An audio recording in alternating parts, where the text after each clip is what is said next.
Escrito 53. La rebelión de Lucifer. Lucifer era un brillante hijo Lanonandek primario de Nevadón. Había servido en muchos sistemas, había sido un consejero elevado de su grupo, y se distinguía por su sabiduría, sagacidad, y eficiencia.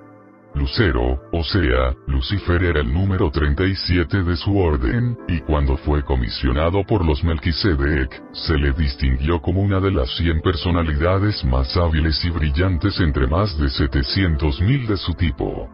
Desde comienzos tan magníficos, a través del mal y del error, abrazó el pecado y ahora se lo numera como uno de los 3 soberanos del sistema en Nevadón, que sucumbieron al impulso del yo y se rindieron a los sofismas de la libertad personal espuria, el rechazo de la lealtad universal, y el descuido de las obligaciones fraternales, la ceguera a las relaciones cósmicas. En el universo de Nevadón, el dominio de Cristo Micael, hay 10.000 sistemas de mundos habitados. En toda la historia de los hijos Lanonandek, en todo su trabajo a través de estos miles de sistemas, y en la sede central del universo, tan solo 3 soberanos de los sistemas han sido hallados en desacato al gobierno del Hijo Creador. 1. Los líderes de la rebelión. Lucifer no era un ser ascendente. Fue un hijo creado del universo local, y de él se dijo: perfecto eras en todos tus caminos desde el día en que fuiste creado hasta que se halló en ti injusticia. Muchas veces había estado en consejo con los altísimos de Dentía.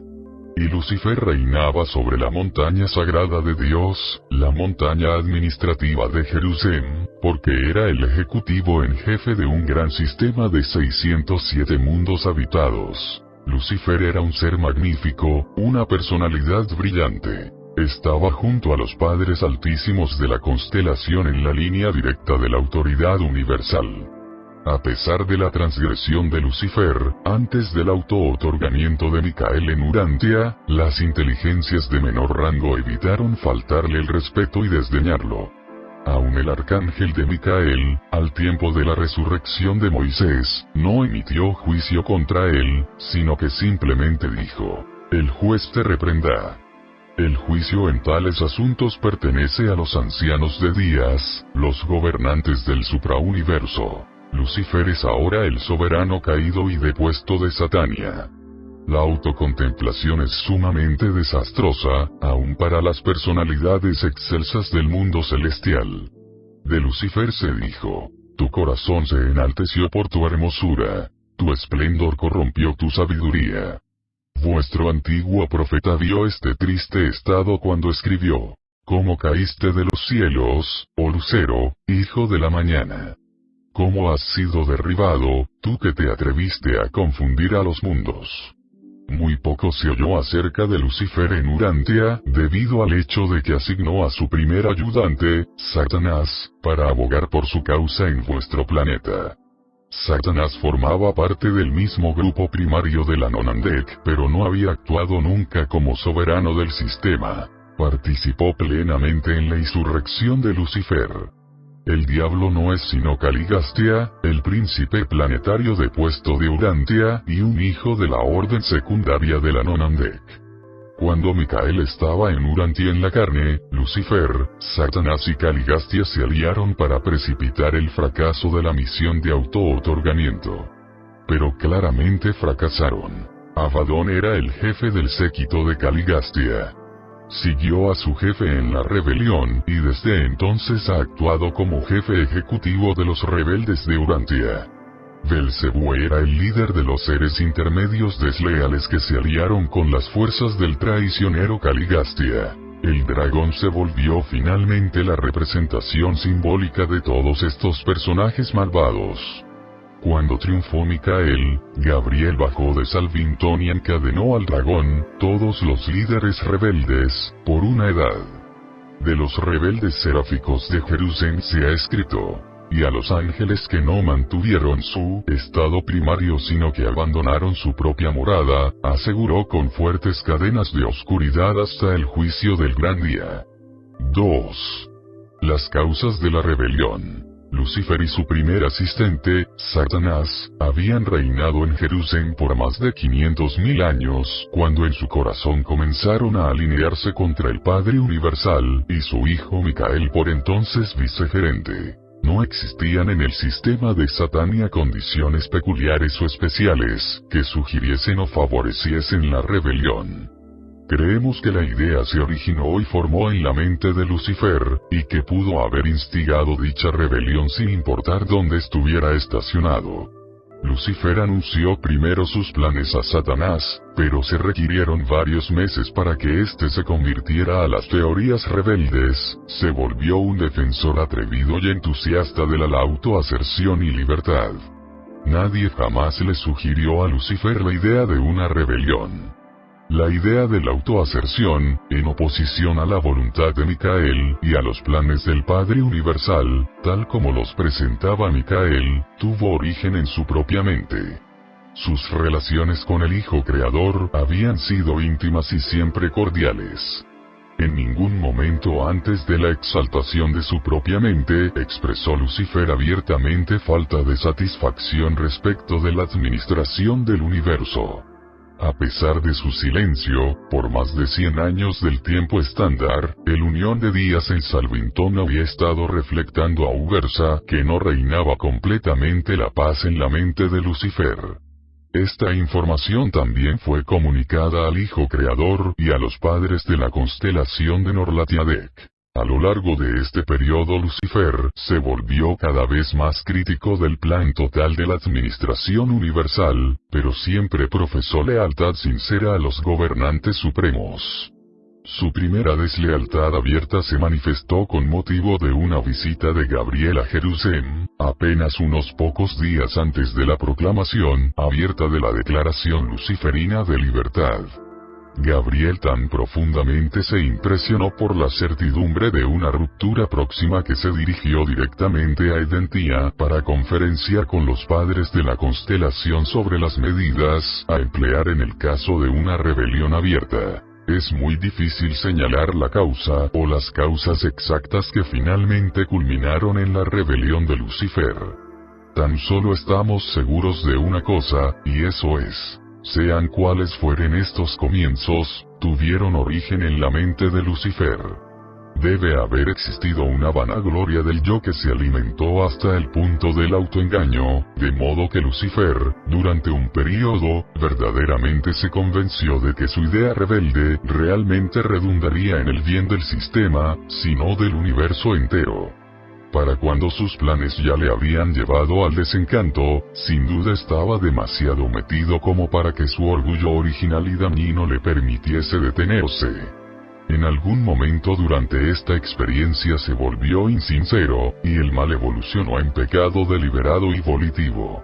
El hecho de que así fuese comprueba por la conducta subsiguiente de este brillante ejecutivo.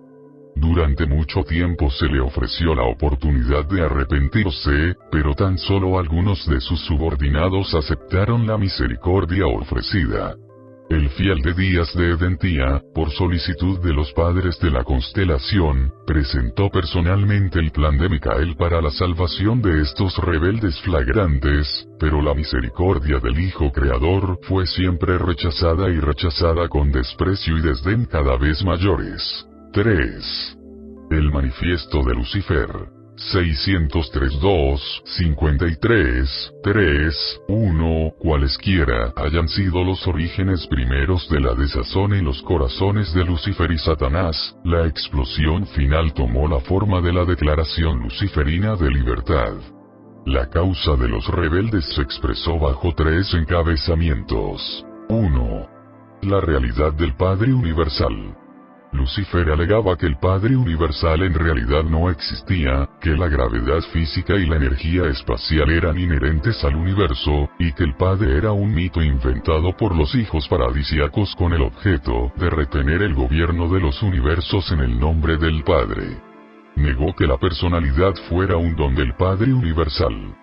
Aún sugirió que los finalizadores estaban en confabulación con los hijos paradisiacos, para imponer el fraude sobre toda la creación, puesto que nunca volvían trayendo una idea muy clara de la personalidad auténtica del Padre tal como se la discierne en el paraíso. Confundió reverencia por ignorancia. La acusación era enorme, terrible, y blasfema. Fue este ataque velado contra los finalizadores el que sin duda influyó sobre los ciudadanos ascendentes por entonces en Jerusalén, para que estos permanecieran firmes y se mantuvieran constantes en su resistencia a todas las propuestas rebeldes. 2. El gobierno universal del Hijo Creador. Micael. Lucifer sostenía que los sistemas locales debían de ser autónomos. Protestó contra el derecho de Micael, el Hijo Creador, a la soberanía de Nevadón en nombre de un hipotético Padre paradisiaco y la exigencia de que todas las personalidades reconocieran su lealtad a este Padre invisible. Afirmó que el entero plan de adoración era un esquema sagaz para agrandar a los hijos paradisiacos. Estaba dispuesto a reconocer a Micael como su Padre Creador, pero no como su Dios y gobernante legítimo. Atacó con gran amargura el derecho de los ancianos de días potentados extranjeros de interferir en los asuntos de los sistemas y universos locales. Denunció estos gobernantes como tiranos y usurpadores.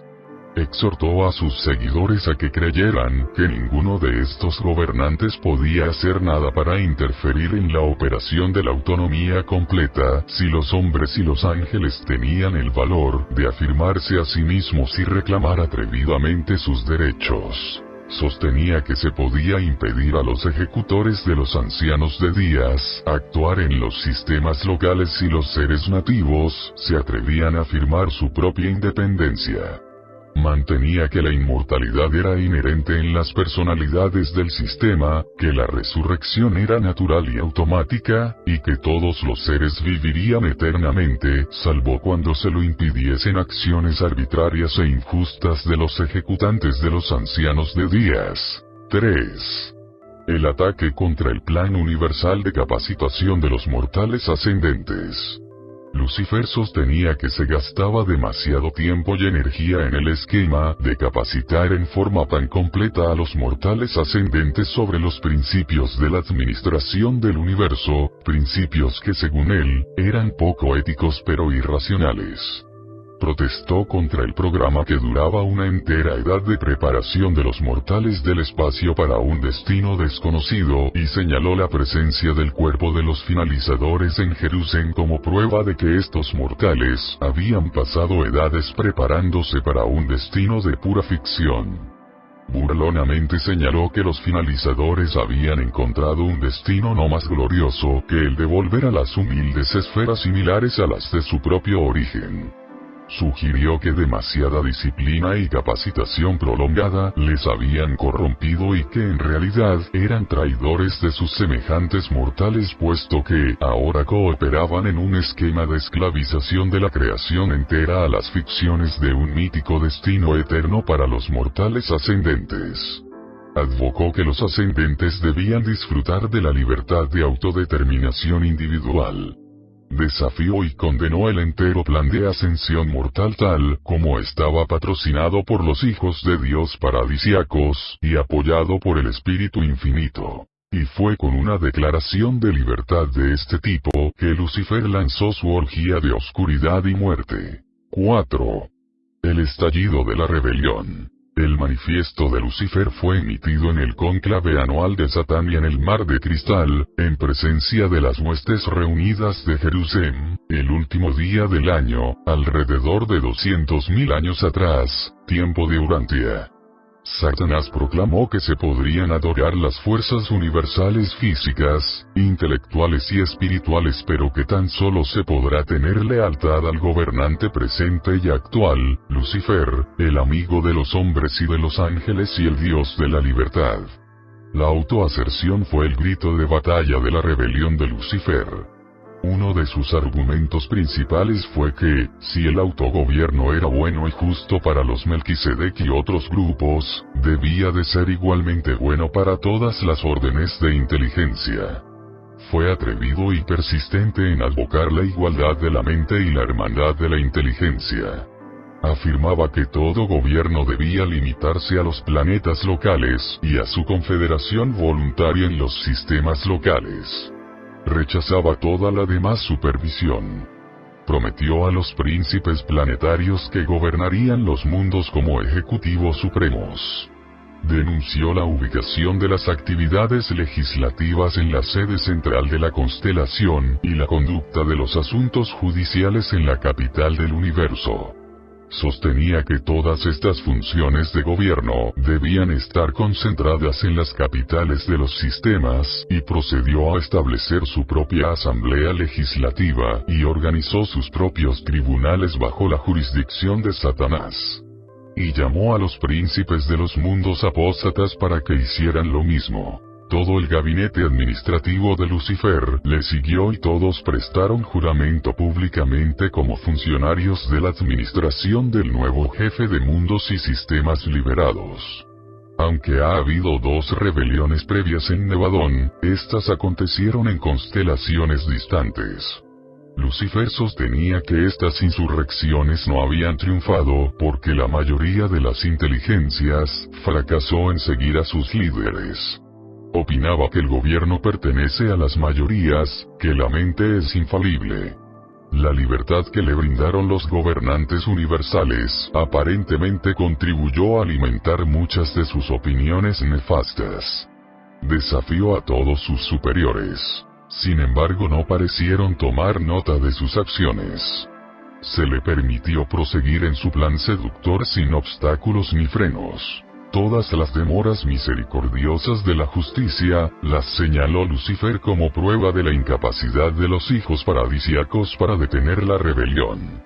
Él desafiaba abiertamente y en forma arrogante a Micael, a Manuel, a los ancianos de días y luego señalaba el hecho de que no se había producido acción alguna, como prueba positiva de la impotencia de los gobiernos del universo y del suprauniverso. Gabriel estaba presente personalmente a lo largo de todos estos procedimientos desleales y tan solo anunció que él, a su debido tiempo, hablaría por Micael, y que todos los seres tendrían libertad y no serían molestados en su elección. Que el gobierno de los hijos en nombre del Padre tan solo deseaba lealtad y devoción voluntarias, sinceras y a prueba de sofismas. Se le permitió a Lucifer establecer completamente y organizar totalmente su gobierno rebelde, antes de que Gabriel hiciera esfuerzo alguno por disputar su derecho a la secesión, ni por contrarrestar la propaganda rebelde. Pero los padres de la constelación inmediatamente confinaron la acción de estas personalidades desleales al sistema de Satania. Sin embargo, esta demora fue un periodo de gran prueba y comprueba para los seres leales de toda Satania. Durante varios años todo fue caótico, y hubo gran confusión en los mundos de morada. 5. La naturaleza del conflicto. Cuando estalló la rebelión de Satania, Micael se aconsejó con su hermano paradisíaco, Emanuel. Después de esta conferencia pletórica, Micael anunció que seguiría la misma política que había caracterizado su trato en levantamientos similares en el pasado, o sea, una actitud de no interferencia. En el momento de esta rebelión y de las 2 que la precedieron no existía una autoridad soberana absoluta y personal en el universo de Nevadón. Micael gobernaba por derecho divino, como vicegerente del Padre Universal, pero aún no por su propio derecho personal. No había completado su andadura de auto-otorgamiento. Aún no se le había otorgado de todo el poder en el cielo y en la tierra. Desde el momento en que estalló la rebelión hasta el día de su coronación como soberano gobernante de Nevadón, Micael no interfirió jamás con las fuerzas rebeldes de Lucifer. Se les permitió a estas seguir un curso libre por casi 200.000 años del tiempo urantiano. Cristo Micael tiene ahora amplio poder y autoridad para tratar pronta y aún sumariamente tales estallidos de deslealtad, pero no creemos que esta autoridad soberana le conduzca a actuar en forma diferente si se produce otro levantamiento semejante. Puesto que Micael eligió mantenerse al margen de la actividad de guerra de la rebelión de Lucifer, Gabriel convocó su séquito personal en Edentía y, por consejo de los Altísimos, eligió asumir el mando de las huestes leales de Satania. Micael permaneció en Salvington mientras que Gabriel prosiguió a Jerusalén, y estableciéndose en la esfera dedicada al Padre, el mismo Padre universal cuya personalidad Lucifer y Satanás ponían en duda, en la presencia de las huestes reunidas de las personalidades leales, izó la bandera de Micael, el emblema material del gobierno trinitario de toda la creación, los tres círculos concéntricos azules sobre un fondo blanco. El emblema de Lucifer era una bandera blanca con un círculo rojo, en el centro del cual aparecía un sólido círculo negro. Había guerra en los cielos. El comandante de Micael y sus ángeles lucharon contra el dragón, Lucifer, Satanás y los príncipes apóstatas. Y el dragón y sus ángeles rebeldes lucharon pero no prevalecieron. Esta guerra en los cielos no fue una batalla física tal como se la puede concebir en Urantia. En los primeros días de la lucha Lucifer permaneció continuamente en el anfiteatro planetario. Gabriel condujo una exposición incesante de los sofismas rebeldes desde su sede central situada en las cercanías. Las varias personalidades presentes en la esfera que tuvieran duda en cuanto a su actitud se trasladaban de uno a otro sitio, escuchando las disertaciones hasta llegar a una decisión final. Pero esta guerra en los cielos fue muy terrible y muy real. Aunque no exhibía ninguna de las barbaridades tan características de la guerra física en los mundos inmaduros, este conflicto era mucho más mortífero. La vida material corre peligro en el combate material, pero la guerra en los cielos se peleó en términos de vida eterna. 6. Un comandante seráfico leal. Hubo muchas acciones nobles e inspiradoras de devoción y lealtad que realizaron numerosas personalidades durante el período que cursó entre el estallido de las hostilidades y la llegada del nuevo gobernante del sistema y de su séquito. Pero la más emocionante de todas estas hazañas valerosas de devoción fue la valiente conducta de Manotía, el segundo en la línea de mando de los serafines de la sede central de Satania. Cuando estalló la rebelión en Jerusalén, el jefe de las huestes seráficas abrazó la causa de Lucifer. Esto indudablemente explica por qué un número tan grande de la Cuarta Orden, los serafines administradores del sistema, se descarrió. El líder seráfico estaba espiritualmente cegado por la personalidad brillante de Lucifer. Sus maneras encantadoras fascinaban a las órdenes más modestas de seres celestiales.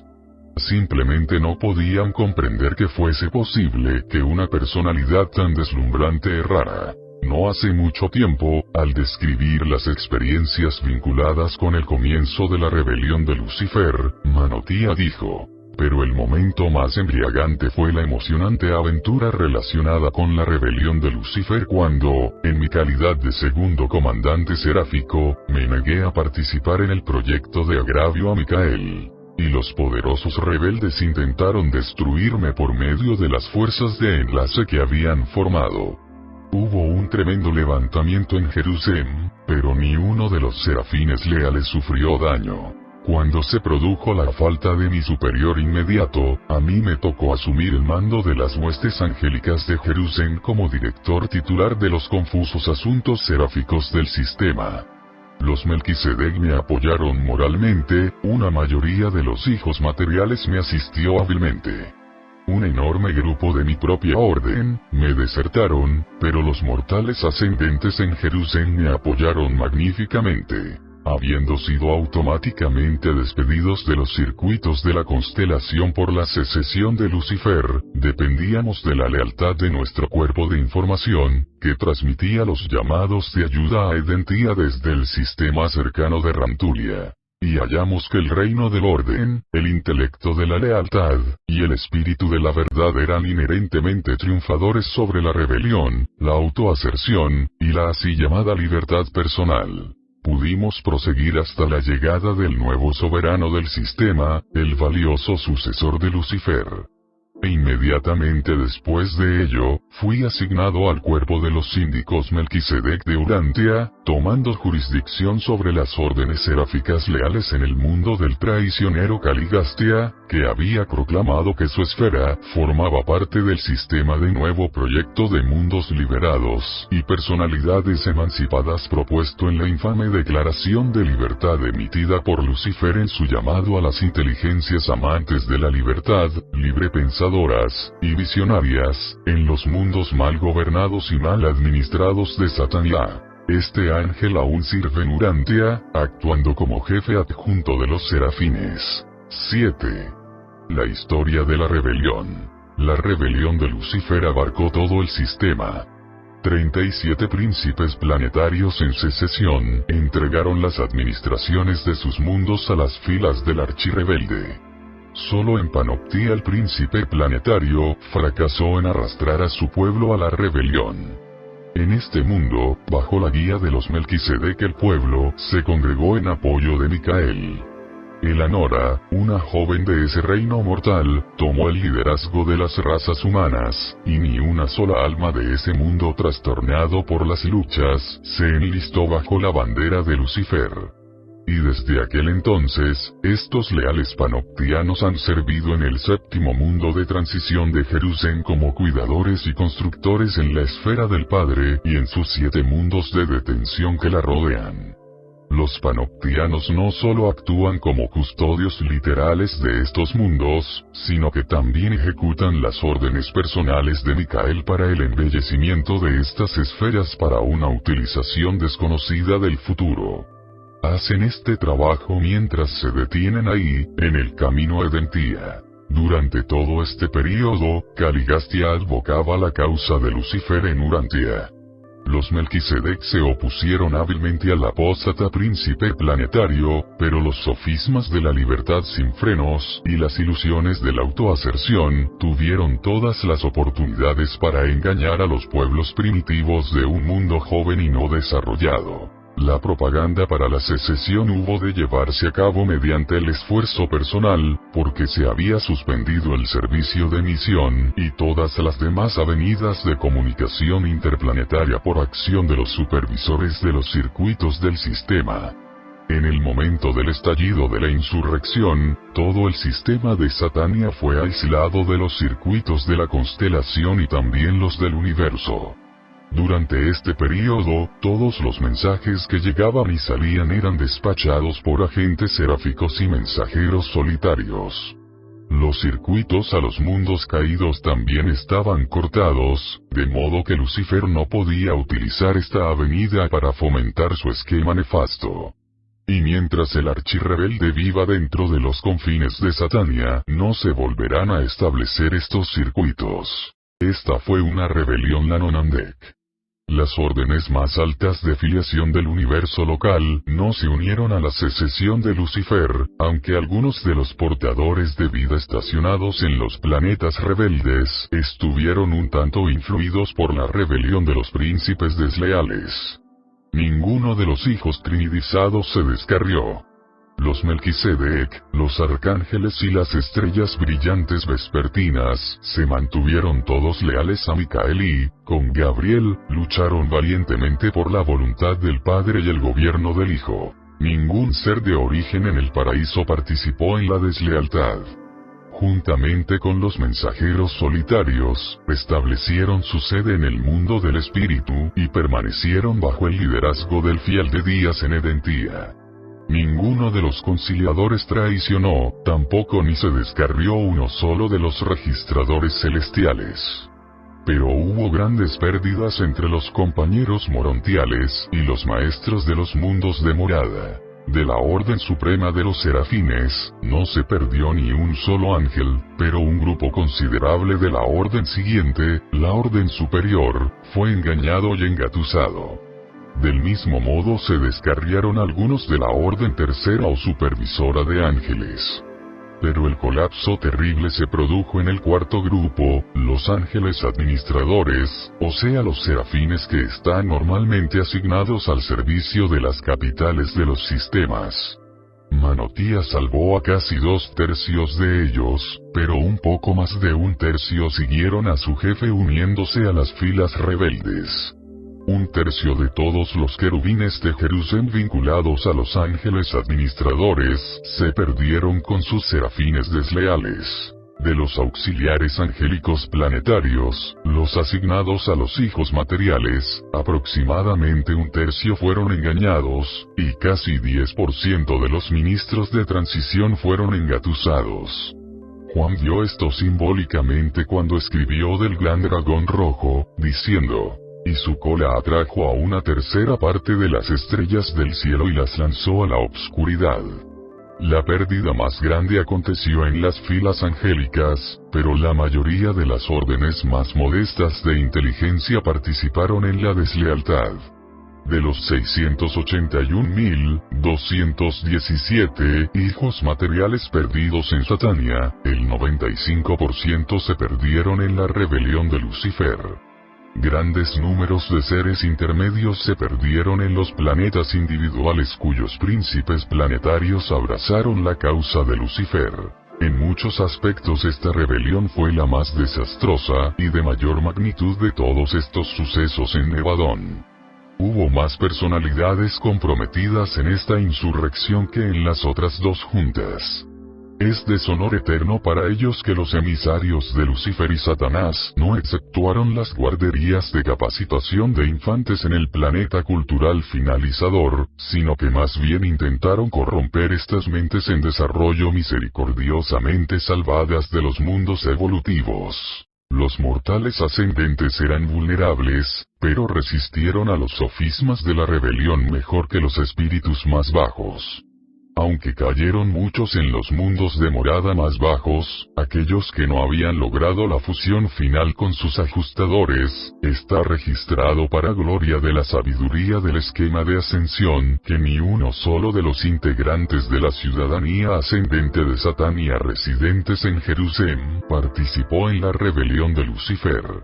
Hora tras hora y día tras día las estaciones emisoras de todo Nevadón estaban repletas de ansiosos observadores de toda clase imaginable de inteligencias celestiales, que examinaban ávidamente los boletines sobre la rebelión de Satania y se regocijaban al oír narrar continuamente los informes de la lealtad inflexible de los mortales ascendentes que, bajo el liderazgo Melquisedec, triunfaron en su resistencia a los esfuerzos combinados y prolongados de todas las sutiles fuerzas del mal que tan rápidamente se habían congregado bajo el estandarte de la secesión y el pecado. Pasaron más de 2 años de tiempo del sistema entre el comienzo de la guerra en los cielos y la instalación del sucesor de Lucifer. Pero finalmente llegó el nuevo soberano al mar de cristal con su séquito. Me encontraba entre las reservas movilizadas en Edentía por Gabriel, y recuerdo bien el primer mensaje de la Anaforge al padre de la constelación de Norlatiadec. Decía: no se ha perdido un solo ciudadano de Jerusalén. Todos los mortales ascendentes sobrevivieron la dura prueba y surgieron de la comprueba crucial triunfadores y victoriosos. Y este mensaje llegó a Salvington, Uversa y el Paraíso, transmitiendo la certidumbre de que la experiencia de sobrevivir en la ascensión mortal es la mayor protección contra la rebelión y la salvaguardia más segura contra el pecado. Este noble grupo de mortales fieles de Jerusalén sumaba 187.432.811. Con la llegada de la Anaforge los archirrebeldes fueron derrocados y privados de todo poder gobernante, aunque se les permitió movilizarse libremente por Jerusalén, las esferas morontiales, y aun los distintos mundos habitados. Ellos continuaron sus esfuerzos de decepción y seducción para confundir y descarriar las mentes de los hombres y de los ángeles. Pero en cuanto a su tarea en el monte administrativo de Jerusalén, no se halló ya lugar para ellos. Aunque Lucifer fue privado de toda autoridad administrativa en Satania, no existía por aquel entonces ningún poder ni tribunal del universo local que pudiese detener o destruir a este maligno rebelde. En aquella época Micael no era un gobernante soberano. Los ancianos de Días apoyaron a los padres de la constelación en la toma del gobierno del sistema, pero no han emitido jamás ninguna decisión subsiguiente en las muchas apelaciones aún pendientes respecto del estado presente y de la disposición futura de Lucifer, Satanás y sus colaboradores. Así pues, estos archirrebeldes pudieron deambular por todo el sistema en busca de la incursión ulterior de sus doctrinas de descontento y autoaserción. Pero en casi 200.000 años urantianos han sido incapaces de engañar a otro mundo. No se ha perdido ningún mundo de Satania desde la caída de los 37, ni siquiera aquellos mundos más jóvenes que fueron poblados después del día de la rebelión. 8.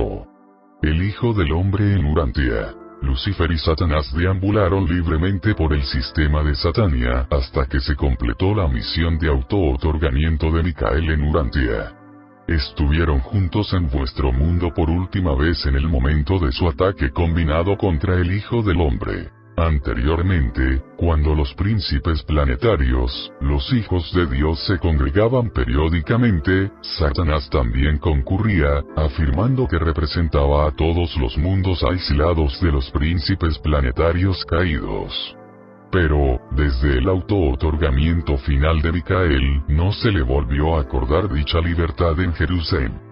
Posteriormente a sus esfuerzos por corromper a Micael durante su auto-otorgamiento en la carne, toda compasión por Lucifer y Satanás ha perecido en todo Satania, o sea, fuera de los mundos aislados de pecado. El auto-otorgamiento de Micael terminó la rebelión de Lucifer en todo Satania fuera de los planetas de los príncipes planetarios apóstatas. Y este fue el significado de la experiencia personal de Jesús poco antes de su muerte en la carne, cuando cierto día exclamó a sus discípulos: «Y contemplo cómo cae Satanás desde el cielo como un rayo». Había concurrido a Urantia con Lucifer para sostener una última contienda crucial. El Hijo del Hombre confiaba en el éxito, y sabía que su triunfo en vuestro mundo establecería por siempre el estado de sus enemigos de toda una edad, no solamente en Satania sino también en los otros dos sistemas a donde había penetrado el pecado. Hubo supervivencia para los mortales y certidumbre para los ángeles, cuando vuestro maestro, en respuesta a las propuestas de Lucifer, respondió calmadamente y con certidumbre divina: «Vete detrás de mí, Satanás». Ese fue, en principio, el fin verdadero de la rebelión de Lucifer. Es verdad que los tribunales de Ugarsa aún no han emitido la decisión ejecutiva respecto de la apelación de Gabriel solicitando la destrucción de los rebeldes, pero un tal decreto indudablemente será emitido en la plenitud del tiempo, puesto que el primer paso en la adjudicación de este caso ya ha sido tomado. El Hijo del Hombre reconoció a Caligastia como príncipe técnico de Urantia hasta cerca del tiempo de su muerte. Dijo Jesús: «Ahora es el juicio de este mundo. Ahora caerá el príncipe de este mundo». Luego, aún más cerca de completar la misión de su vida, anunció: «El príncipe de este mundo es juzgado». Y es este mismo príncipe derrocado y desacreditado que cierta vez fue llamado Dios de Urantia. La última acción de Micael antes de abandonar Urantia consistió en ofrecer misericordia a Caligastia y Daligastia, pero despreciaron su tierna oferta. Caligastia, vuestro príncipe planetario apóstata, aún está libre en Urantia de perseguir sus nefastos designios, pero no tiene absolutamente ningún poder para entrar en la mente de los hombres, ni tampoco puede acercarse a sus almas para tentarlas o corromperlas a menos que realmente deseen ser maldecidas por su malvada presencia. Antes del auto-otorgamiento de Micael, estos gobernantes de la oscuridad trataron de mantener su autoridad en Urantia, y persistentemente se resistieron a las personalidades menores y de menor rango.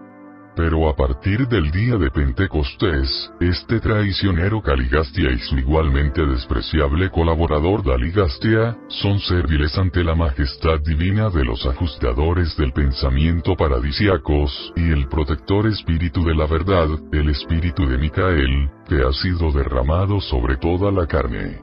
Pero aún así, ningún espíritu caído tuvo jamás el poder de invadir la mente o de acosar las almas de los hijos de Dios. Ni Satanás ni Caligastia podrían tocar o acercarse a los hijos de Dios por la fe. La fe es una armadura eficaz contra el pecado y la iniquidad. Es verdad. Aquel que nace de Dios se guarda y el maligno no le toca. En general, cuando se supone que los mortales débiles y disolutos están bajo la influencia de los diablos y demonios, es que les dominan meramente sus propias tendencias inherentes y viles, siendo descarriados por sus propias propensiones naturales. Al diablo se ha acreditado mucho del mal que no le pertenece. Caligastia ha sido comparativamente impotente a partir de la cruz de Cristo. 9. El estado presente de la rebelión. En los primeros días de la rebelión de Lucifer, Micael ofreció salvación a todos los rebeldes. A todos los que demostraran un arrepentimiento sincero, ofreció, en cuanto llegara a la completa soberanía universal, perdón y restablecimiento a alguna forma de servicio universal. Ninguno de los líderes aceptó esta oferta misericordiosa. Pero miles de los ángeles y las órdenes menores de los seres celestiales, incluyendo a cientos de hijos e hijas materiales, aceptaron la misericordia proclamada por los panoptianos, y se les otorgó rehabilitación al tiempo de la resurrección de Jesús 1900 años atrás. Estos seres desde entonces han sido transferidos al mundo del Padre de Jerusalén, en el cual deben permanecer, técnicamente, hasta que los tribunales de Ugarsa emitan una decisión en el sumario de Gabriel B.S. Lucifer. Pero nadie duda de que, cuando se emita el veredicto de aniquilación, estas personalidades arrepentidas y salvadas serán eximidas del decreto de extinción. Estas almas en probación trabajan ahora con los panoptianos en la tarea de cuidar el mundo del Padre. El archiengañador no ha estado en Urantia desde días en que intentó desviar a Micael del propósito de completar el auto-otorgamiento y establecerse final y certeramente como gobernante incondicional de Nevadón. Cuando Micael se volvió el jefe establecido del universo de Nevadón, Lucifer fue detenido por los agentes de los ancianos de días de Ugarsa y desde entonces ha estado encarcelado en el satélite número 1 del grupo del Padre de las esferas de transición de Jerusalén. Y aquí los gobernantes de otros mundos contemplan el fin del soberano infiel de Satania. Pablo conocía el estado de estos líderes rebeldes después del auto-otorgamiento de Micael, pues escribió de los jefes de Caligastia que eran huestes espirituales de maldad en las regiones celestiales. Al asumir la soberanía suprema de Nevadón, Micael solicitó de los ancianos de días la autoridad para internar a todas las personalidades que participaron en la rebelión de Lucifer hasta que se emitiesen las decisiones de los tribunales del suprauniverso en el juicio de Gabriel B.S. Lucifer, asentado en los registros del Tribunal Supremo de Ugarsa casi 200.000 años atrás, en vuestra medida de tiempo.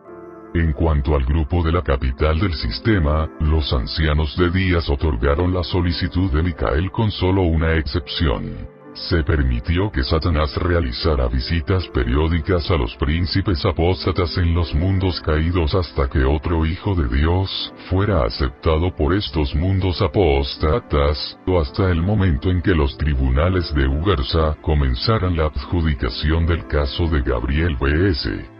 Lucifer. Satanás podía venir a Urantia, porque no había un hijo de alta categoría en residencia, ni un príncipe planetario ni un hijo material. Maquiventa Melquisedec ha sido proclamado desde entonces príncipe planetario vicegerente de Urantia, y la apertura del caso de Gabriel B.S. Lucifer ha señalado la inauguración de regímenes temporales planetarios en todos los mundos aislados. Es verdad que Satanás visitó periódicamente a Caligastia y a otros de los príncipes caídos hasta el momento de la presentación de estas revelaciones, momento en el cual ocurrió la primera audiencia de la solicitud presentada por Gabriel para la aniquilación de los archirrebeldes. Satanás está ahora incondicionalmente detenido en los mundos de prisión de Jerusalén. A partir del auto-otorgamiento final de Micael, nadie en todo Satania ha deseado ir a los mundos de prisión para ministrar a los rebeldes internados. Y ningún otro ser ha sido atraído a la causa del traidor. Durante 1900 años no ha cambiado esta condición. No anticipamos la eliminación de las presentes restricciones de Satania hasta tanto los ancianos de Días no hagan su disposición final de los archirrebeldes. Los circuitos del sistema no serán restablecidos siempre y cuando viva Lucifer. Mientras tanto, está totalmente inactivo. La rebelión ha terminado en Jerusalén. Termina en los mundos caídos en cuanto llegan los hijos divinos. Creemos que todos los rebeldes que en algún momento pudieran aceptar la misericordia ya lo han hecho. Aguardamos la emisión del informe de la decisión que privará a estos traidores de la existencia de la personalidad. Anticipamos que el veredicto de Ubersa será pronunciado mediante la transmisión ejecutiva que efectuará la aniquilación de estos rebeldes internados. Después de ello, buscaréis sus lugares, pero no los hallaréis. Y los que os conozcan entre los mundos se espantarán al veros. Habéis sido un terror, pero nunca jamás lo seréis nuevamente. Así pues todos estos traidores especiales serán como si nunca hubiesen sido. Todos aguardan el decreto de Ubersa. Pero durante muchas edades los 7 mundos de prisión de la oscuridad espiritual en Satania han constituido una advertencia solemne para todo Nevadón, que proclama elocuente y eficazmente la gran verdad de que el camino del transgresor es duro, que cada pecado encierra la semilla de su propia destrucción, que la paga del pecado es muerte. Presentado por Manobán ben Melquisedec, anteriormente vinculado a los síndicos de Urantia.